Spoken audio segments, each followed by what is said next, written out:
বিসমিল্লাহির রহমানির রহিম। মাদ, গুন্না ও ইখফার পরে একটি গুরুত্বপূর্ণ বিষয়, সেটি হলো রয়ের বিধান বা পূর্ণরূপে রয়ের বিধান না জানার কারণে কোথাও র যেখানে পাতলা পড়তে হবে না সেখানে পাতলা পড়ে। যেমন রব্বির হামহুমা, কায়দা হলো, নিয়ম হলো যে র সাকিনের পূর্বে যদি হামজাতুল ওয়াসল থাকে তাহলে সেই র পূর্ণ পড়তে হবে, পুর পড়তে হবে, পাতলা করা যাবে না, পড়তে হবে রব্বির হামহুমা, রব্বির হামহুমা নয়। তেমনি ইরজিই নয়, ইরজিই ইলা রব্বিক। এভাবে রয়ের বিধানগুলো ভালোভাবে জানার প্রয়োজন আছে। রয়ের ওপর যখন সাকিন থাকে, সুকুন থাকে, যখন রয়ে আমাকে থামতে হয়, ওয়াকফ করতে হয়, তখন কিভাবে ওয়াকফ করতে হবে এখানেও ভুল করে। আমরা বলবো যে রয়ের বিধানগুলো একবার দেখে নিন। আরো একটি বিষয়, যে বিষয়টি বলে শেষ করতে চাচ্ছি, সেটি হলো কালকালা।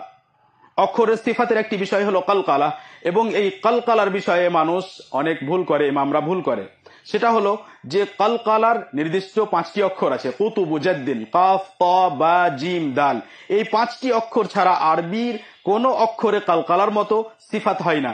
যেমন আমি যদি পড়ি তুফলিহুন, ফাকে যদি একটু নড়িয়ে দিই তাহলে কিন্তু এটা কালকালার মতো মনে হচ্ছে, যেটা ঠিক নয়। সঠিক হলো তুফলিহুন। এবং ব্যাপকভাবে বলবো যে অক্ষরের মাখরাজ এবং অক্ষরের সমস্ত সিফাত সম্পর্কে জ্ঞান অর্জন করুন ইমামাত করার পূর্বে। আর একটি বইয়ের কথা আপনাদের বলবো, ডক্টর আইমান সুয়াইদ রুশদি হাফিজাহুল্লাহ এর লিখা, যিনি 10 কেরাতের কারে, এবং 10 কেরাতের কারে, সেই 10 কেরাত এর কারে অর্থাৎ মূল অর্থ অনুযায়ী কেরাত যেভাবে হয় সে অনুযায়ী তিনি কারে। আমাদের দেশের অনেকজন যারা নিজের নামের সাথে কারি যুক্ত করে, তারা কিছু কেরাতের উদাহরণ পড়েছে, পূর্ণ সেই কেরাত মুখস্থ করে কোনো একজন ওই কেরাতের যোগ্য কারিকে শোনাননি, আর না সেই কেরাতের পুরো সনদ তার কাছে আছে, তারপরে নিজেকে কারি বলেন। সেজন্য আমাদের দেশে কারি পাওয়া যায় অথচ হাফেজ নয়, অথচ এটা নিয়ম নয়। নিয়ম হলো যে কোনো কেরাতের কারি হবে সে সেই পুরো কেরাত অনুযায়ী পুরো কোরআনের হাফেজ হবে, এটাই হলো কেরাতের নিয়ম। আর সেজন্য যখন বলা হয় যে অমুক ইমাম 7 কেরাতের কারি, তার মানে 7 রকম ভাবে পুরো কোরআন তার মুখস্থ আছে। এটা নয় যে আপনি কিছু উদাহরণ মুখস্থ করেছেন, আপনি হাফেজই হননি আর আপনি কারি হয়ে বসে আছেন। এবং আমরা এ বিষয়ে আপনাদেরকে আরো তদন্ত করার জন্য বলছি।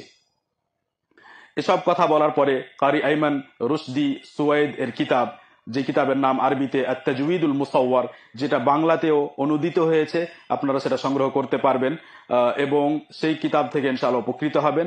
আশা করব যে ইমামগণ কথাগুলোর প্রতি লক্ষ্য করবেন, আমরা যেন শিক্ষার দিকে এগিয়ে যাই, সঠিক সূক্ষ্ম কথাকে গ্রহণ করি, হককে গ্রহণ করি।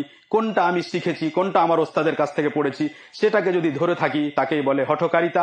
আল্লাহ তাআলা আমাদেরকে যেন হক জানার ও বোঝার ও গ্রহণ করার ও বাস্তবায়ন করার তৌফিক দান করেন। সাল্লাল্লাহু ওয়াসাল্লাম ওয়া বারাকা আলা নবিয়িনা মুহাম্মদ ওয়া আলা আলিহি ওয়া আসহাবিহি আজমাইন। আসসালামু আলাইকুম ওয়া রাহমাতুল্লাহি ওয়া বারাকাতুহু।